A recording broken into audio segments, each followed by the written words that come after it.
Pública agradece su presencia y permanencia dentro del primer día del Seminario de Transparencia Legislativa 2016 titulado Hacia un modelo de Parlamento abierto.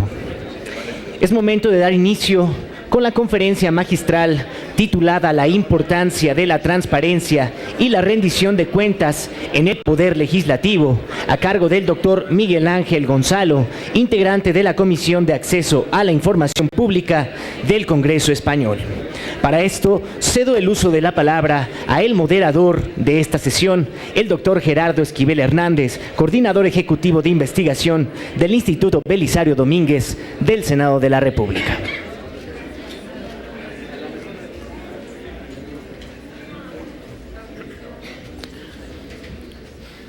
Buenos días nuevamente a todos ustedes.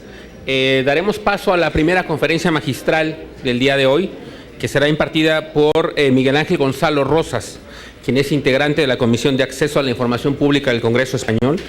Él hablará de la importancia de la transparencia y rendición de cuentas en el Poder Legislativo. Voy a leer muy brevemente su semblanza, está en el sitio web, está en las carpetas de muchos de ustedes, pero Miguel Ángel Gonzalo es licenciado en Filología Hispánica por la Universidad Complutense de Madrid, con una especialización en biblioteconomía y documentación. Ha sido funcionario del Cuerpo de Archiveros Bibliotecarios de las Cortes Generales desde 1989. Ha trabajado desde entonces en el Congreso de los Diputados, ha ocupado numerosos cargos en este lugar y actualmente es responsable de los contenidos y es el webmaster de los diversos portales web del Congreso de los Diputados y su intranet. Es responsable a su vez del portal de transparencia y secretario de la Comisión de Acceso a la Información Pública del Congreso. De ahí la importancia de su presentación el día de hoy. Su experiencia laboral ha estado específicamente relacionada con la tecnología de la información aplicada al trabajo parlamentario, así como en el campo de la documentación jurídica y parlamentaria.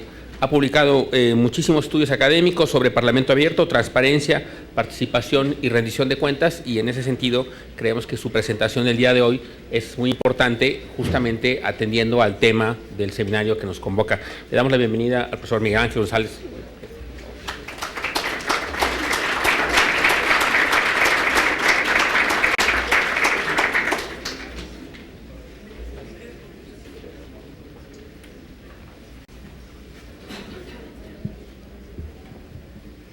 A ver si puedo utilizarlo.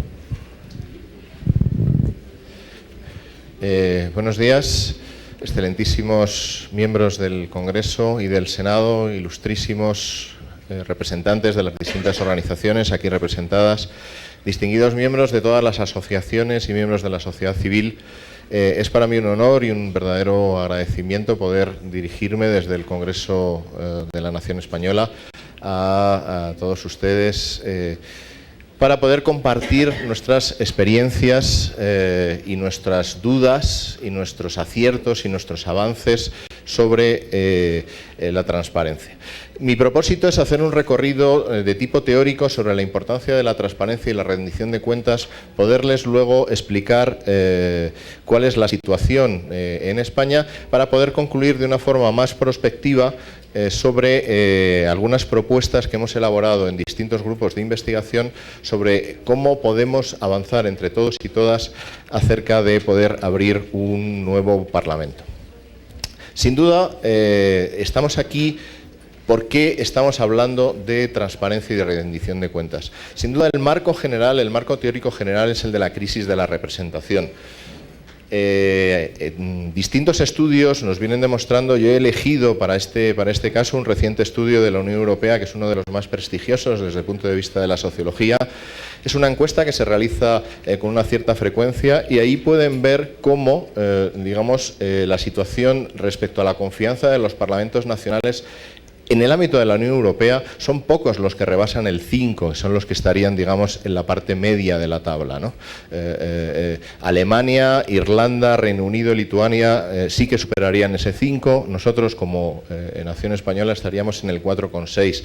Evidentemente estamos hablando de impresiones, estamos hablando de valoraciones, pero sí nos dan un indicativo de una cierta señal de falta de confianza entre la ciudadanía y y el Parlamento. En este caso son los datos de lo que más a mí me afecta, que es la Cámara Española. En este caso, como pueden ver en la presentación, más del 50% de la población española manifiesta poca o ninguna confianza en el Parlamento. Son datos del año 2014, son datos ya después de la crisis económica seria, ¿no? Y evidentemente este caldo de cultivo es el que nos lleva a pensar cómo podemos mejorar la calidad de nuestra democracia, cómo podemos volver a reconectar entre los ciudadanos y la política. Estamos hablando de una crisis del sistema de representación. Los que ya somos bastante mayores recordamos este álbum de Supertramp, este grupo clásico de los 80, que ya se planteaba ese clásico Crisis, What Crisis, ¿no? Los que nos gusta el teatro siempre se ha dicho que el teatro está en crisis. Ahora, lo que es cierto es que hay algunos elementos nuevos de esa crisis de la representación que sí que nos pueden hablar de una cierta pérdida de esa calidad. El estado de partidos, por lo menos en España, está sufriendo un gran cataclismo, una gran situación de convulsión por la aparición de partidos nuevos. A mí me gusta llamar partidos rápidos respecto a los partidos antiguos, que son más partidos lentos, ¿no? En ese sentido, hemos asistido, por lo menos en España, y no sé si lo podemos compartir entre todos, una cierta reducción del poder de los parlamentarios respecto al poder del Ejecutivo. El Parlamento se ha visto reducido sus presupuestos, ha visto reducido su poder, ha visto reducido su influencia frente a un Ejecutivo que domina y controla los recursos y las fuentes de la información, sobre todo en un mundo globalizado. Y esto es lo que nos lleva a esa distancia entre electores y elegidos, ¿no? La desafección política, y ya con esto voy concluyendo este marco general, desde distintos análisis sociológicos que se han realizado en el ámbito de la Unión Europea, y habría que ver si son comunes o lo podemos compartir también en el ámbito latinoamericano, tiene o ha producido tres efectos. Estamos hablando de un fenómeno que ocurre, digamos, hacia finales de la década pasada y que hace que los ciudadanos tengan una percepción de que la crisis económica, que creo que también ha afectado a este lado del Atlántico, se ha gestionado de una forma injusta. Es decir, que la salida de la crisis ha generado una desigualdad entre, digamos, los que han conseguido beneficiarse de los resultados de la crisis económica y aquellos que se han visto más empobrecidos. Eso, digamos, ha provocado, por lo menos en España es muy claro, el surgimiento de un partido como Podemos ha capitalizado ese descontento de una forma clarísima, desarrollando un discurso en el que se transmite la impotencia del gobierno para resolver esos problemas de un mundo globalizado. Y por lo tanto el Parlamento es aún más impotente para resolverlo. Estamos evidentemente en un cambio en el modelo de gobernanza. Las políticas de gobierno abierto evidentemente están en relación a una evolución a lo que serían las políticas clásicas de gestión de la administración. Me voy a fijar solamente en un elemento, que es el que más conozco por mi perfil, que es la utilización de las tecnologías de la información. En la administración pública tradicional, digamos la administración de los 60 y de los 70, y quizá todos conocemos, que es cuando empezó la automatización, las TIC se utilizaban únicamente para automatizar procesos rutinarios que se hacían.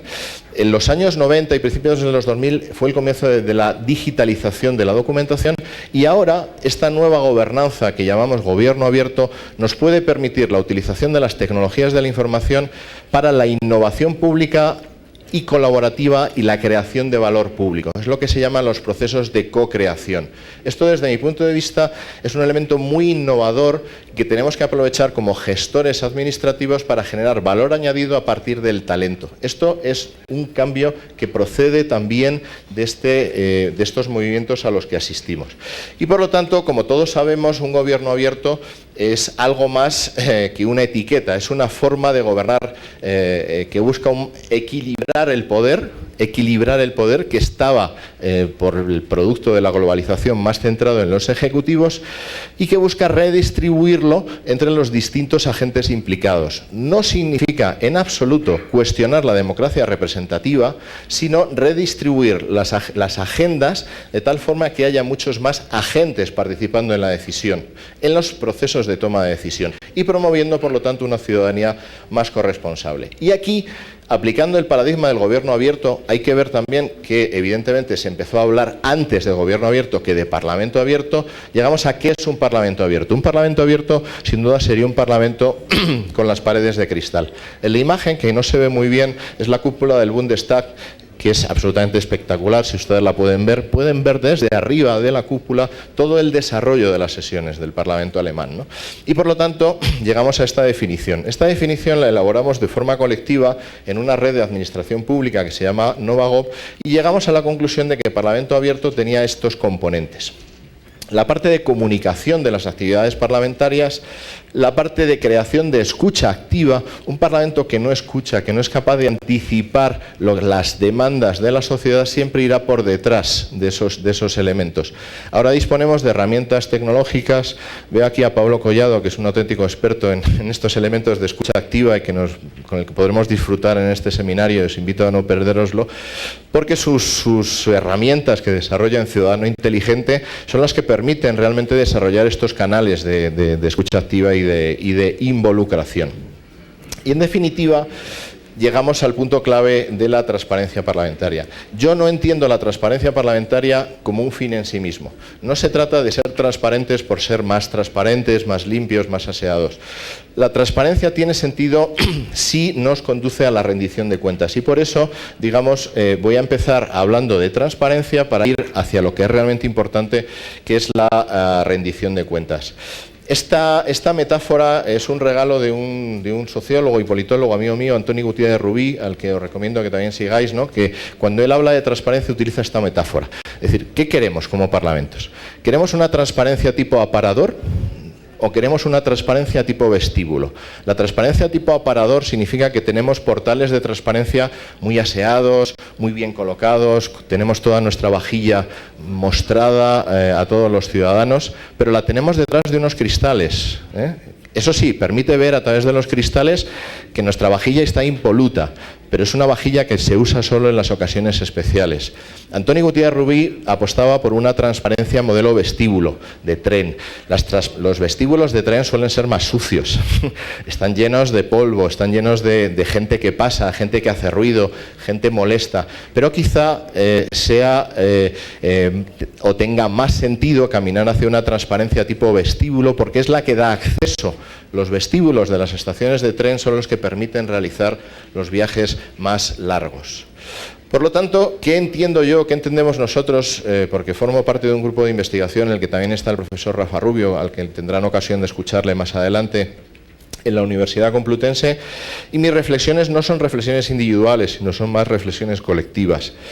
¿Qué es importante de la transparencia? Que sea considerada un bien público. Es decir, la información nunca puede ser propiedad de los funcionarios del Parlamento. No podemos quedarnos con la exclusividad de la información por considerar que tener esa información nos hace más poderosos. La transparencia no solo son aprobación de normas y de reglamentos.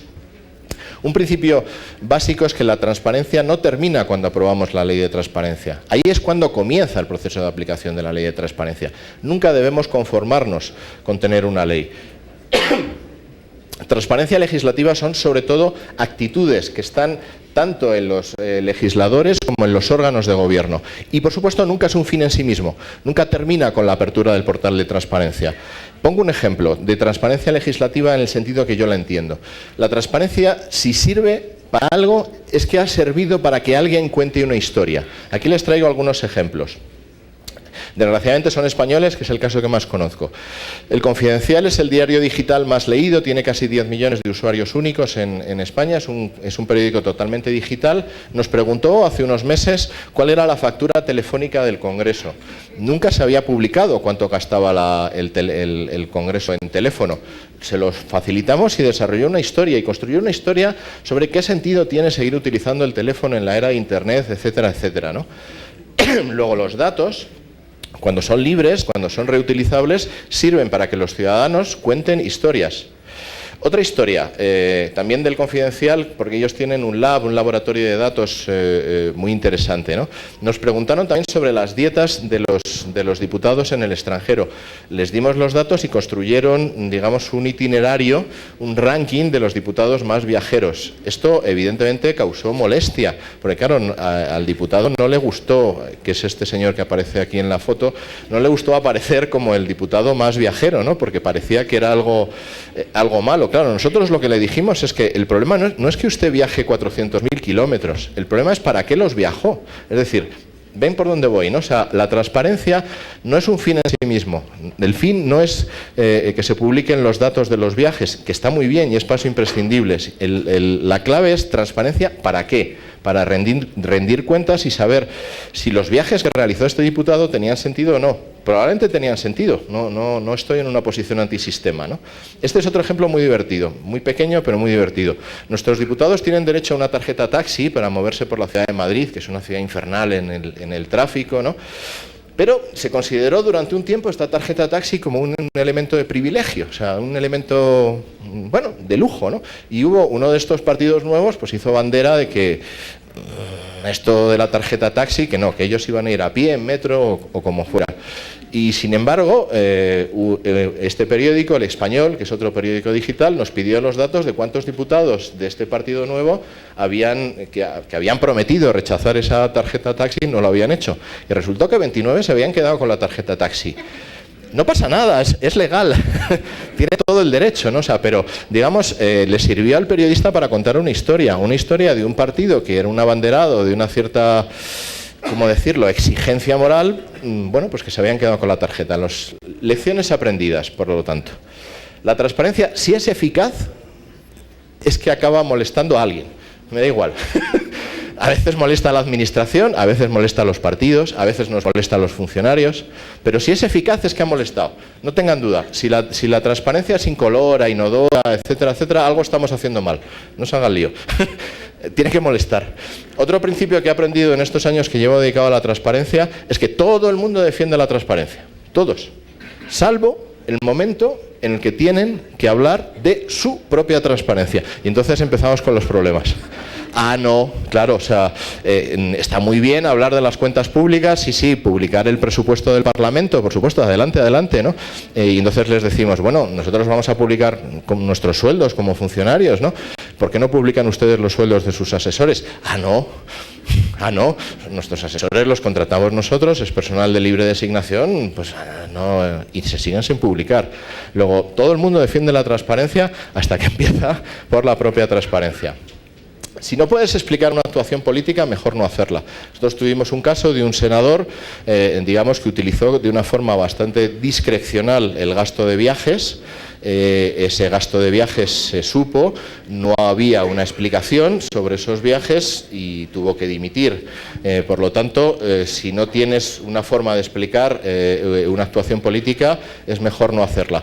Y por último, estoy hablando ahora de transparencia activa. En mi experiencia en estos años es que es mejor anticiparse, es mejor que nuestros portales de transparencia activa sean los mejores, tengan los mejores datos, sean los más completos. No esperemos, esto puede resultar contraintuitivo, ¿no? O sea, quizá en algún debate con la sociedad civil podamos discutirlo, ¿no? Pero es mi opinión.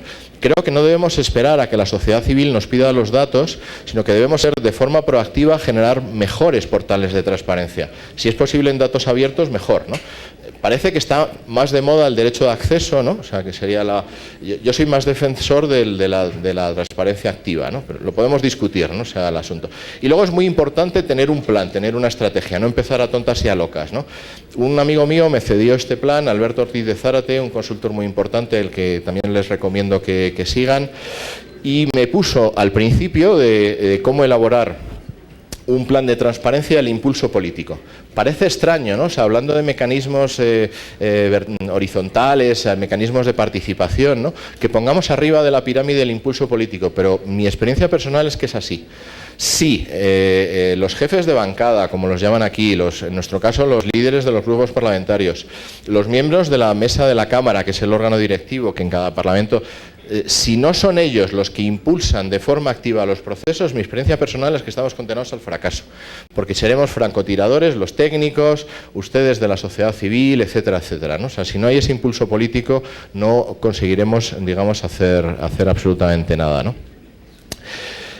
Voy avanzando y llego a la parte de rendición de cuentas, para que vean que todo tiene sentido.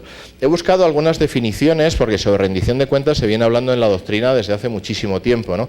Yo he elegido de este colectivo básicamente porque son amigos. O sea, entonces, puestos a promocionar un libro, pues ya se lo digo, es buenos amigos. Pablo Simón, Jorge Galindo, buenos politólogos españoles, han escrito este libro que creo que es de los que mejor describe todo este tema de la crisis. Rendición de cuentas es algo tan simple como un balance entre el mecanismo de información y justificación y el mecanismo de evaluación y de sanción. No se hagan lío. Eso es la rendición de cuentas. Podemos darle muchas vueltas, pero es así. Es buscar un balancín, como los de los juegos de los niños en los parques, ¿no? Donde en un lado están las obligaciones de información y en el otro lado están las de sanción. Y ese balancín... y saben cuál les digo, ¿no? Uno se sienta a un lado, sube, baja, eso es. Pues entonces, en un lado está la información y en el otro lado está la sanción. Hay más definiciones. He traído una clásica también de Guillermo O'Donnell, latinoamericano, que me parecía interesante, está publicada. Pero en definitiva, a lo que vamos es a esto. Es decir, la rendición de cuentas, si no tiene aparejado algún tipo de sanción, me da igual que sea una sanción moral, que sea una sanción política, que pueda ser una sanción económica, no habrá rendición de cuentas, no se hagan lío. Hablaremos de otra cosa, hablaremos de lavado de cara, hablaremos de rankings, que es un buen tema, que supongo que podremos hablar en algún momento del seminario. Los rankings de transparencia no es un instrumento de rendición de cuentas. En mi opinión, no lo es. Es un instrumento de otra cosa. Nos puede servir, y a nosotros en el Congreso los rankings nos han servido para ponernos las pilas, para que nos den una patada en el trasero y mejorar. Pero no es rendición de cuentas. ¿Y saben por qué? Porque falta el elemento de sanción. Los rankings no tienen sanción. No tienen sanción detrás aparejada. Venga. Tenemos distintos tipos de rendición de cuentas. La rendición de cuentas horizontal y vertical. Esto me interesa menos por desarrollarlo, pero sí quería fijarme en esta transparencia. Este es un ejemplo clásico de rendición de cuentas horizontal, donde una agencia externa, IPSA en este caso, es una agencia británica, les fija la publicación de los gastos anuales de los diputados, con un grado de exactitud y de absolutamente espectacular para todos los gastos. Tienen que declarar lo que gastan en cada uno de los viajes que realizan, el gasto del hotel.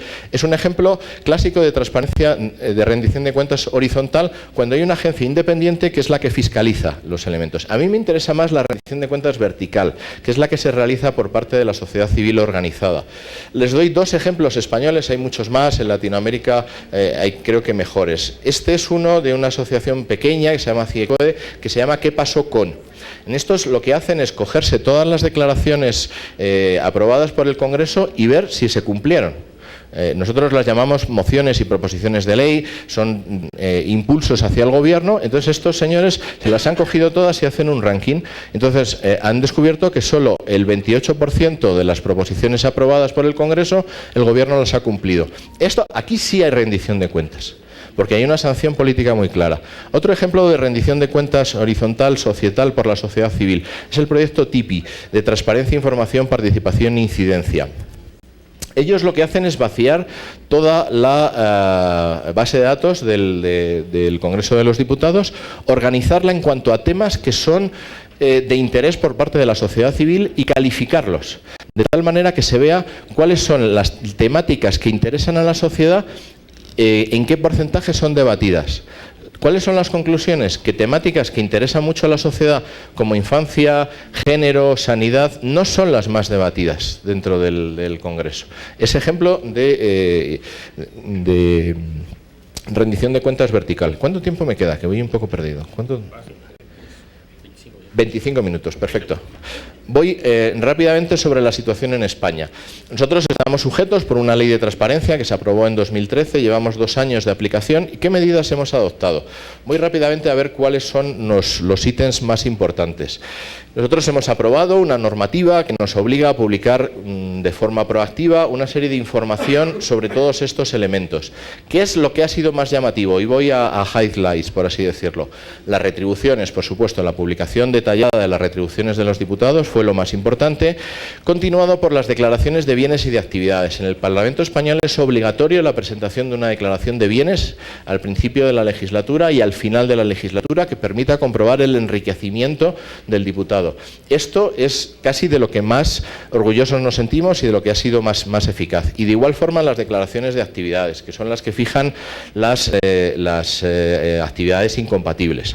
Hemos publicado nuestros propios sueldos, por supuesto, hemos publicado nuestro presupuesto con el máximo grado de detalle para que se pueda comprobar en qué gastamos cada euro. La publicación en datos abiertos de los gastos presupuestarios ha servido también para contar historias. El mismo periódico, El Confidencial, publicó en formato reutilizable y visible una infografía sobre los gastos del Congreso. Esto también permite controlar la actividad del Congreso. Vuelvo al diputado Trotamundos. Y llegamos al tema del derecho de acceso, que es, digamos, el punto hasta ahora más negativo por nuestra parte, porque no conseguimos... A pesar de que el Congreso ha reconocido con el máximo grado de amplitud la capacidad del derecho de acceso, no pedimos firma electrónica, nos vale con que nos envíen un correo electrónico a nosotros. No hemos conseguido, digamos, que el número de solicitudes, se las voy a mostrar ahora, supere o llegue a los 2 centenares en 2 años. Realmente son muy pocas, muy pocas. Puede ser que no hayamos conseguido generar confianza y esa sea una de las razones. O sea, la ciudadanía quizá desconfía de la capacidad de respuesta del Ejecutivo, quizá no hemos conseguido darle la suficiente amplitud o comunicación a la... ¿Cómo nos organizamos? Nosotros tenemos una comisión de acceso que está integrada por técnicos y son los que informan a la autoridad, a la mesa. Funciona razonablemente bien. Es un modelo distinto en el que los técnicos elaboramos modelos de respuesta y que luego es la mesa la que evalúa políticamente, ¿no? Y bueno, estamos razonablemente satisfechos de cómo está funcionando. Nuestros principales solicitantes son los periódicos. Y ya en estos últimos 15 minutos quería presentarles, como conclusión de estas reflexiones sobre transparencia y sobre rendición de cuentas, algunas pistas que hemos elaborado el profesor Rafa Rubio y yo con otras aportaciones sobre cómo puede ser la apertura de un Parlamento. Nosotros pensamos que una guía para la apertura de un Parlamento tiene que tener algo de todos estos elementos, de canales de escucha, de mecanismos de participación y de mejora de la información y la comunicación parlamentaria. Hay muchas más guías, no me voy a detener en ellas. Sobre transparencia y comunicación, lo que consideramos importante es que exista una herramienta objetiva y pactada para evaluar la transparencia basada en evidencias. Existen distintas herramientas para evaluar la transparencia. Está el diagnóstico del Parlamento Abierto mexicano, está el índice latinoamericano de transparencia. Nosotros en Europa utilizamos un índice de transparencia de los parlamentos. ¿Cuáles son, a mi juicio, los elementos básicos que hay que tener en cuenta para ser transparentes? Sobre la información y el funcionamiento y actividad parlamentaria, trabajar el vídeo y que este vídeo esté en permanente posibilidad de recuperar, porque en definitiva los canales de YouTube son el elemento en el que se van a encontrar la mayoría de las intervenciones, ¿no? Las votaciones en formatos accesibles, la existencia de una huella legislativa, que es un elemento significativo y que me gustaría desarrollar con más cuidado, que es que podamos saber cuando una ley estaba aprobada qué parte de esa ley ha sido enmendada por parte de la sociedad civil o por parte de los lobbies o de los grupos de presión, ¿no? Esto es importante que se sepa. Por supuesto, el mayor grado de detalle sobre los presupuestos, como he hablado antes. Me parece fundamental este punto sobre la información del Parlamento. No puede haber un Parlamento abierto sin que sepamos con el mayor grado de precisión la cuantía y el detalle de las subvenciones de los grupos parlamentarios, los gastos de los viajes detallados, las retribuciones del personal de confianza y sobre todo las agendas de los parlamentarios. Esto me parece absolutamente esencial.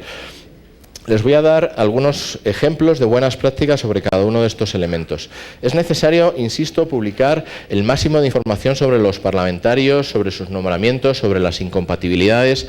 Aquí tienen un modelo de retribuciones de un parlamento regional español, que es el Parlamento de Andalucía, donde se da el máximo de precisión sobre esas retribuciones, hasta el último elemento, hasta la última deducción.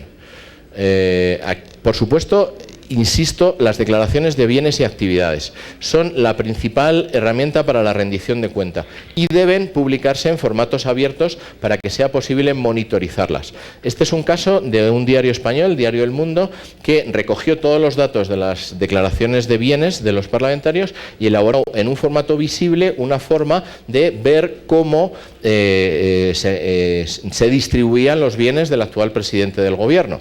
Y era significativo, o sea, porque la forma en la que presentamos los datos dice mucho sobre los datos en sí. Una presentación aburrida, arbitraria, nos da mucha menos información. Y, por supuesto, formatos de datos abiertos. Hay muchos y buenos ejemplos de formatos de datos abiertos. El Senado de Italia, Canadá, Brasil, que supongo que Cristiano nos contará después, Chile, el que quizá también nos pueda... ¿Por qué son importantes los portales de datos abiertos? Dices, bueno, pues si ya la información está en la página web, ¿para qué hacer el gasto dos veces? Me preguntan, ¿no? Porque los portales de datos abiertos son los que están al servicio de la sociedad civil y son los que pueden hacer el uso que ellos consideran, no el que nosotros consideramos. Cuando nosotros en la página web organizamos los datos, los hacemos con un criterio administrativo, correcto, sin duda, no se lo discuto, ¿no? Pero no necesariamente tiene que ser el único y no necesariamente tiene que ser el mejor. Por eso la existencia de portales de datos abiertos permite a las organizaciones de la sociedad civil llegar a sus propias visualizaciones de datos y por eso tienen que ser muy buenos. En España tenemos también varios ejemplos de reutilización de datos que no me da tiempo a explicar, ¿no? A este respecto. Uno de los datos fundamentales que tienen que estar en estos portales son las votaciones, que tienen que estar en formatos reutilizables. ¿Por qué? Porque las votaciones es el elemento esencial de un parlamento. Un parlamento esencialmente se constituye para saber qué votan los diputados, cuáles son sus alianzas, qué proyectos han aprobado.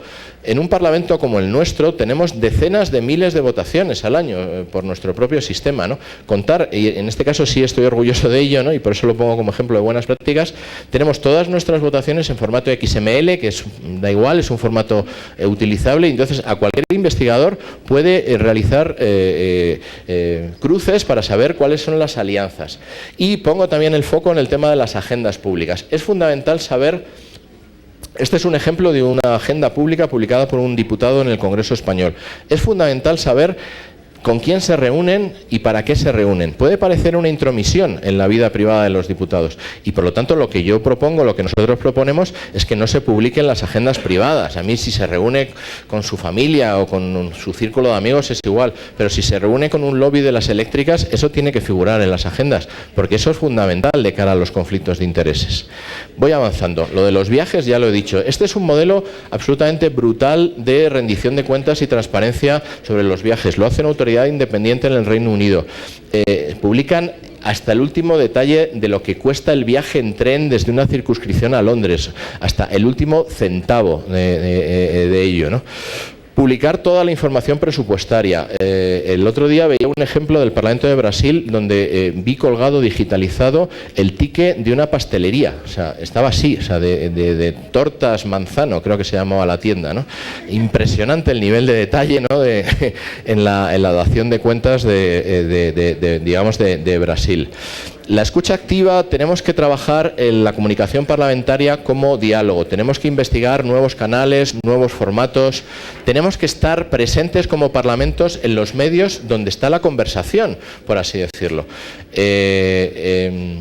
Y por lo tanto tenemos que tener algo más que canales institucionales. También tenemos que tener canales institucionales. Tenemos que estar presente en los canales de televisión, en los canales por satélite, pero también tenemos que explotar las nuevas narrativas y los nuevos canales como Telegram o Snapchat. Por ejemplo, este es un ejemplo del canal de Telegram del Congreso de los Diputados que permite recibir información en tiempo real de la actividad que se está produciendo y la recibimos en nuestro teléfono móvil, que es el que todos utilizamos hacia ello. Voy terminando. Sobre las posibilidades de participación, esto seguro que mis compañeros hablarán con más detalle, pero yo soy un gran entusiasta de los sistemas de participación y de los sistemas de foros deliberativos. Nosotros tenemos alguna pequeña experiencia, este es un ejemplo de cómo se pueden generar mecanismos de participación basados en las tecnologías para hacer aportes en los distintos proyectos de ley. El proyecto de democracia, que para mí es ejemplar, se lo dejo a Cristiano, que lo podrá completar. Algunas de las claves de por qué un foro deliberativo tendría que tener éxito son estas. Un foro tiene que estar contextualizado, tiene que permitir conexión con las comunidades implicadas, no puede ser únicamente un buzón de depositación, de depósito de sugerencias. Tiene que generar comunidad con el resto de los participantes en el tema, ¿no? Y por supuesto es necesario en esa guía del Parlamento Abierto la colaboración con las organizaciones en favor del Parlamento Abierto. Yo aquí cito unas. Creo necesario la firma de convenios y de tipo de acuerdos estables, cada uno en el ámbito que corresponda para la firma. Un tema para mí muy importante, y ya en los últimos 5 minutos que me quedan lo desarrollo, es el tema de la petición online. Es un tema que tengo mucho cariño. O sea, el derecho de petición es un derecho asociado al Parlamento casi desde el principio de siglo. Es la capacidad por la que un ciudadano se dirigía al Parlamento para explicarle su situación y pedirle casi amparo, ¿no? Esto hoy en día, a través de plataformas como change.org, ha sufrido una modificación brutal. Entonces, ¿por qué no nosotros del propio Parlamento generar plataformas online de presentación de esas peticiones, donde esos mismos peticionarios puedan comparecer en la propia comunicación y estén apoyados por campañas de comunicación? Lo están haciendo en el Parlamento británico con gran éxito. Más de 41 de estas peticiones han sido debatidas ya en la Cámara de los Comunes. En el Parlamento de Canadá también. Es fundamental en un Parlamento abierto regular los lobbies y que haya un registro público unificado y obligatorio, que haya un código de conducta aceptado por todos. Y, por supuesto, incluir al ciudadano en los procedimientos legislativos y de control. En la experiencia de Curul y que se van a presentar en este seminario, les invito a verlas con atención, porque es fundamental pensar en procedimientos basados en las tecnologías para que los ciudadanos puedan realizar aportaciones. Y es fundamental contar con un código de conducta para los parlamentarios. Los códigos de conducta que conozco hasta ahora son meramente declarativos, o sea, dicen, son principios de probidad, etcétera, etcétera. Pero es necesario ir más allá. Y un código de conducta tiene que regular los conflictos de intereses, tiene que tener sus propias reglas de resolución de conflictos, tiene que tener un mecanismo sancionatorio si se incumplen esos códigos de conducta. Por ejemplo, el código de conducta de la Asamblea Nacional Francesa, que es uno de los más conocidos, es totalmente declarativo y totalmente inútil, porque carece por completo de mecanismos, sancionatorios, ¿no? Y, voy acabando en mis conclusiones y en mi último minuto, 5 conclusiones sobre Parlamento abierto. 1. La calidad de la democracia se mide por la calidad de los controles en su funcionamiento. Hemos hablado de esos controles horizontales, los que se establecen entre las agencias, y los controles verticales, que son los que se establecen por parte de la sociedad civil. Sin ausencia de control, la democracia pierde calidad. Para un modelo de Parlamento abierto es imprescindible la colaboración entre las organizaciones de la sociedad civil. Se necesita un modelo evaluable y verificable basado en evidencias del trabajo parlamentario. No podemos seguir pensando, no, este diputado trabaja bien porque nos parece que trabaja bien. Tenemos que ir a herramientas objetivas y evaluables del trabajo parlamentario. La transparencia solo avanzará cuando se considere que la información es un derecho fundamental y el acceso a la misma, por lo tanto, es un derecho de la ciudadanía. Tenemos los medios, tenemos las herramientas, porque las tecnologías de la información y la comunicación nos dan posibilidad de hacer todo esto. Por lo tanto, utilicémoslas y utilicémoslas de forma estratégica, contando con un plan de implantación de todas estas políticas. Y por último, decirles que desde mi punto de vista la clave para reconciliar el Parlamento con la ciudadanía es atraer, es por lo tanto tener unos parlamentos accesibles, transparentes, representativos, abiertos, eficaces y responsables. Nada más y muchas gracias.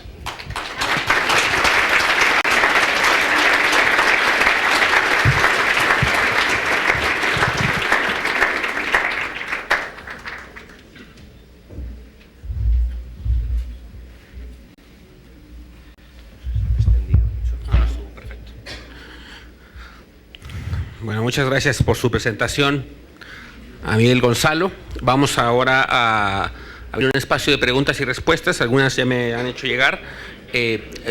Estamos un poco atrasados con respecto al programa original, pero aún así vamos a tomar estos minutos para poder responder algunos de los cuestionamientos que han enviado. No dará tiempo de atender a todas, desafortunadamente, porque hay muchas y muy buenas preguntas. Voy a mencionar básicamente 3 grupos de preguntas que se repiten más o menos en las que me han enviado. Una de ellas tiene que ver con las declaraciones.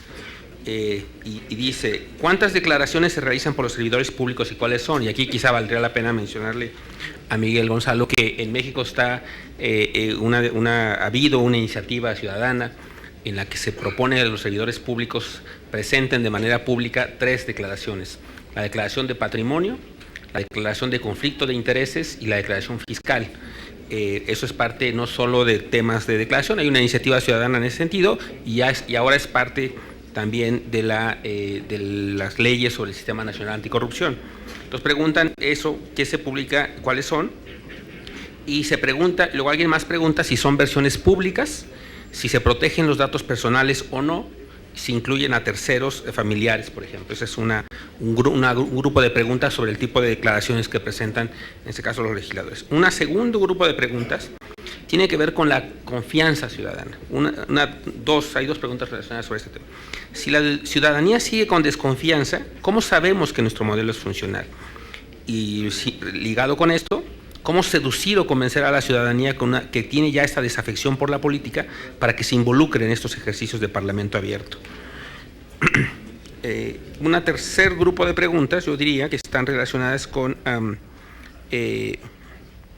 déjame lo pongo por aquí.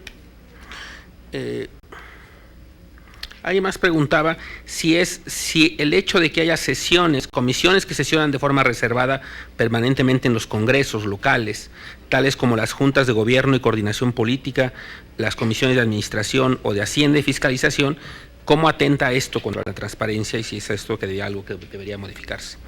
Creo que con estos tres grupos de preguntas podríamos avanzar. Si hay tiempo más para responder otra vez se la plantearía, pero creo que aquí con esto podemos empezar.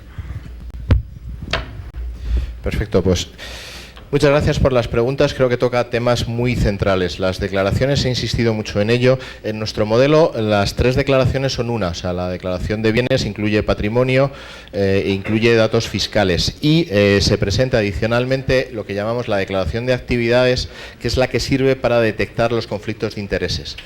Nosotros llamamos actividades a los intereses que pueden tener los diputados, por ejemplo, por haber sido miembros de bufetes de abogados que puedan defender intereses de empresas que luego puedan tener interés en proyectos legislativos. Esa declaración de actividades se presenta al principio de la legislatura, se somete, se estudia en una comisión ad hoc que se llama Comisión del Estatuto y es la que detecta, o debería detectar, porque el sistema tiene también sus puntos oscuros, los conflictos de intereses. Luego, por lo tanto, y lo que sí que les puedo decir es que es obligatorio presentar las dos declaraciones que cubre los tres aspectos. ¿Cuál es el punto débil y cuál es el punto de debate que tenemos ahora mismo en España?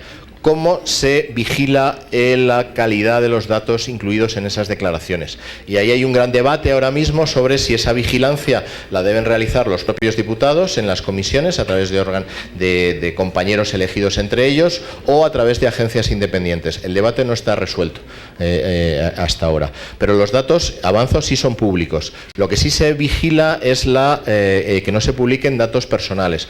Por ejemplo, los diputados tienen que declarar el tipo de vivienda que tienen, si es en propiedad, en alquiler, si tiene tantos metros cuadrados, pero obviamente se tacha la dirección de la vivienda. Tienen que declarar los vehículos que tienen y qué modelo tienen, pero se tacha la matrícula. Luego los elementos de privacidad se respetan, como es natural. En el modelo del Congreso de los Diputados español no es obligatorias las declaraciones de terceros, es decir, mujeres, maridos, familiares, pero ya en algunos parlamentos regionales sí se están haciendo estas declaraciones de terceros. Por ejemplo, en el Parlamento de Cataluña, de Andalucía, ya se están presentando también las declaraciones de bienes hasta en el primer grado de consanguinidad, es decir, fundamentalmente mujeres o maridos. Todavía a nivel nacional no está claro cómo quedará, pero creo que la tendencia va a ir a que se va a llegar a la publicación de las declaraciones de bienes en un primer grado de sanguinidad para evitar problemas de transferencias de bienes interfamiliares. La confianza es el gran debate. Algunos creemos que la profundización con paciencia y constancia en las políticas de transparencia dará resultados, pero estos resultados no van a ser en una legislatura, probablemente ni en dos, porque la confianza se pierde muy deprisa y se gana muy despacio.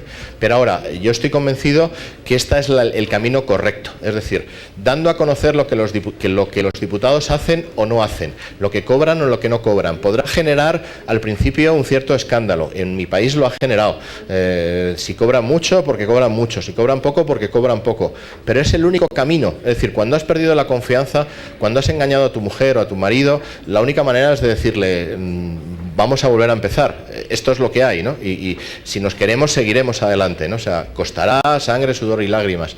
La metáfora es un poco bruta, pero para que me entiendan, ¿no? O sea, que el proceso va a ir lento. Y por supuesto, ¿cómo convencer? Con comunicación.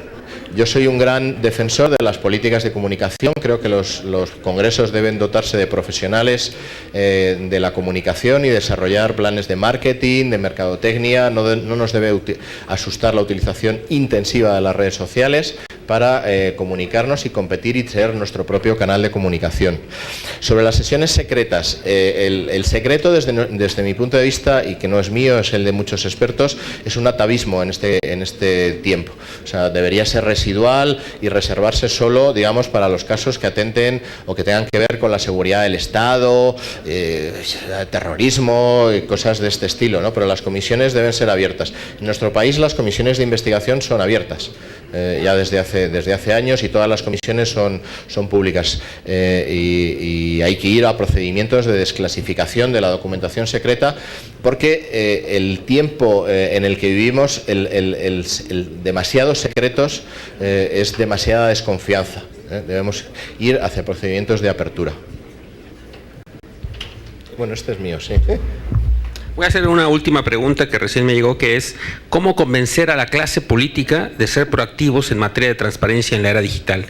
Es decir, ¿cómo garantizar el impulso político del que hablo? Claro. Básicamente porque van a obtener beneficios políticos. Aquí es la reflexión es tan sencilla como esa, es decir, si no hay un rédito político no van a aplicar políticas de transparencia. Por lo menos en España lo que ha pasado es que, como saben, en España había dos partidos clásicos muy opacos en políticas de transparencia que puntuaban muy mal en todos los índices de transparencia, y la aparición de dos partidos nuevos ha supuesto que los partidos viejos han tenido que abrir portales de transparencia, y ahora mismo los partidos viejos son más transparentes que los partidos nuevos. En España, sí, suena contraintuitivo, pero es así. O sea, por algo, la razón es muy sencilla, ¿no? O sea, los partidos nuevos tienen muchos menos medios para trabajar, procesar todos los datos internos de contabilidad. Es muy difícil hacer un plan de contabilidad, hacerlo bien, publicarlo en la web. Los grandes partidos tienen esas influencias. Suena cínico lo que estoy diciendo, pero creo, por aquí ahí me pueden corregir mis compañeros españoles, ¿no? O sea, pero creo que es así. O sea, la ejemplaridad, la exigencia de ejemplaridad de los partidos viejos, ¿no, Rafa? Que está detrás ahí de... La exigencia de ejemplaridad de los partidos nuevos hacia los viejos ha motivado que los viejos tengan que correr más que los otros, ¿no? O sea, y esta es la razón. Y la impresión que teníamos todos, que los partidos nuevos podían ganar muchos votos en elecciones, no ha sido así. Y el partido más viejo y con más casos de corrupción ha sido el que ha ganado las elecciones en España. Muy bien, muchas gracias. Ya terminaremos para dar paso a las siguientes mesas. Solo quiero decir tres cosas que me parecieron muy interesantes, retomar más bien tres cosas de la presentación de Miguel Gonzalo con las que me quedo.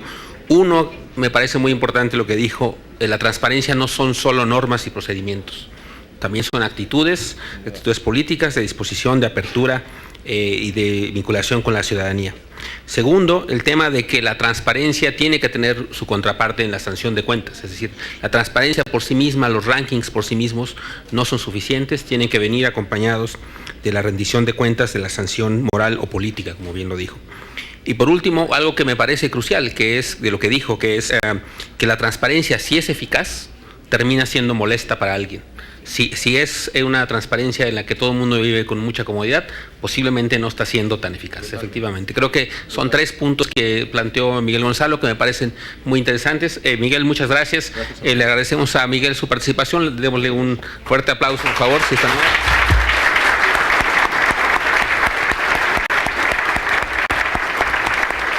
Señoras y señores. Bueno, pues de esta manera se llevó a cabo la conferencia magistral, la importancia de la transparencia y rendición de cuentas en el Poder Legislativo, la cual estuvo a cargo de Miguel Ángel Gonzalo, quien es integrante de la Comisión de Acceso a la Información Pública del Congreso Español, quien, pues bueno, manifestó que actualmente España se encuentra en un nuevo modelo de gobernanza, ya que afirmó que se están construyendo cada vez más y mejores portales de datos abiertos en distintas comunidades autónomas, por lo que afirmó que estas herramientas fortalecen, por supuesto, la transparencia y la rendición de cuentas, ya que están al servicio de la sociedad civil para que la ciudadanía esté enterada de lo que sucede precisamente en los parlamentos. Yo de esta manera me despido, no sin antes, por supuesto, agradecerles su atención e invitarlos también para que continúen muy al pendiente de los trabajos que se desarrollan en el Congreso de la Unión a través de nuestra señal, la señal del canal del Congreso, el canal de la Unión. Hasta la próxima.